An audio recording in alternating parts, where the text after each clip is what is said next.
Hello friends, काफ़ी लोग ये डिजाइन मिक्स और टाइल मिक्स के बीच में कन्फ्यूजन होता है। काफ़ी लोग इसके बारे में जानना चाहते हैं। देखिए कि जब हम कोई साइट नई स्टार्ट करते हैं तो हमारा जो डिज़ाइन किया गया स्ट्रक्चर है, बिल्डिंग स्ट्रक्चर हो गया या कुछ और स्ट्रक्चर हो गया, वो उसमें जो ग्रेड ऑफ कंक्रीट दी जाती है, मान लो M25 है, M30, M40 है, तो उसके अकॉर्डिंग हम एक डिज़ाइन मिक्स कैरिड आउट करते हैं थर्ड पार्टी लैब से। अब डिज़ाइन मिक्स होता क्या बेसिकली, डिज़ाइन मिक्स में क्या होता है कि डिज़ाइन मिक्स एक प्रोसेस होता है जिसके अंदर हम ये डिटरमाइन करते हैं कि अपना जो ग्रेड ऑफ कंक्रीट है उसके according cement content, water content, admixture, sand 10 mm 20 mm कितना होना चाहिए पर एम क्यूब के हिसाब से। तो उस प्रोसेस को बोलते हैं डिजाइन मिक्स। उस प्रोसेस फॉलो करने के लिए कुछ रेफरेंस कोड्स हैं, जैसे कि IS 10262। इसके अंदर स्टेप दिया जाता है कि ये पर्टिकुलर जो कोड है वो डिजाइन मिक्स के लिए बनाया गया है।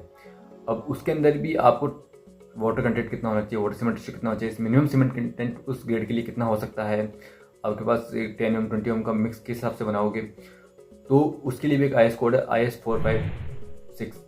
तो वो IS कोड भी आपको हेल्प करता है डिज़ाइन मिक्स प्रिपेयर करने के लिए।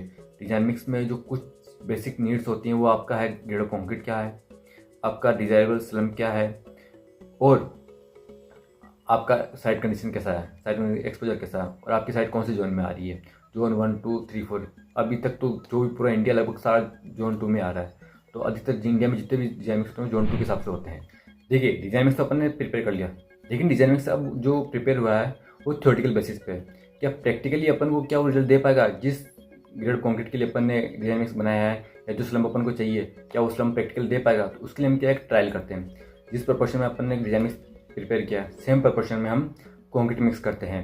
कंक्रीट मिक्स से पहले हम क्या करें, जितने भी अपने रो एग्रीगेट है, 10 mm 20 mm sand, cement, admixture, water, इन सब का हम टेस्ट करते हैं। कुछ डिफरेंट टेस्ट होते हैं, तो वो टेस्ट करते हैं अपने लैब में। अब देखिए, रो एग्रीगेट को टेस्ट करने के बाद अगर उसका रिजल्ट सेटिस्फाइड है तो हम सेम प्रोपोर्शन में, जिस प्रोपोर्शन में हमने डिजाइन मिक्स बनाया है, उसका हम एक कंक्रीट मिक्स बनाते हैं। अब कंक्रीट मिक्स बनाने के बाद उसको अच्छे से मिक्स करने के बाद सबसे पहले अपना स्टेप रहेगा उसको स्लम चेक करना, या जिस रेंज के स्लम अपन को चाहिए था, अगर वो उस रेंज में अपन को स्लम मिल जाता है तो फिर हम उसके आगे उसका नेक्स्ट प्रोसेस रहेगा क्यूब फिल का। क्यूब भरेंगे हम, और क्यूब इस हिसाब से भरेंगे कि उसका हम 7 डेज और 20 डेज दोनों में टेस्ट कर सकें। तो 7 डेज का वैल्यू चेक करेंगे, 20 डेज का वैल्यू चेक करेंगे। लेकिन ये चीज़ ध्यान रखेंगे, जो 20 डेज का वैल्यू चेक करेंगे तो जो उसका स्ट्रेंथ है, जैसे कि हम अगर M25 के लिए टेस्ट करें तो जरूरी नहीं कि M25 मिल गया तो अपना वो पास हो गया। उसके लिए टारगेट स्ट्रेंथ होता है। तो हर एक ग्रेड का अलग टारगेट स्ट्रेंथ होता है, उसका एक फॉर्मूला है। अब टारगेट स्ट्रेंथ का फॉर्मूला होता है FCK plus 1.65 into standard deviation. अब स्टैंडर्ड डेविएशन अगर आपको जानना है तो आप ये शीट फॉलो कर लीजिए कि कौन सी ग्रेड के लिए कौन सा स्टैंडर्ड डेविएशन होता है।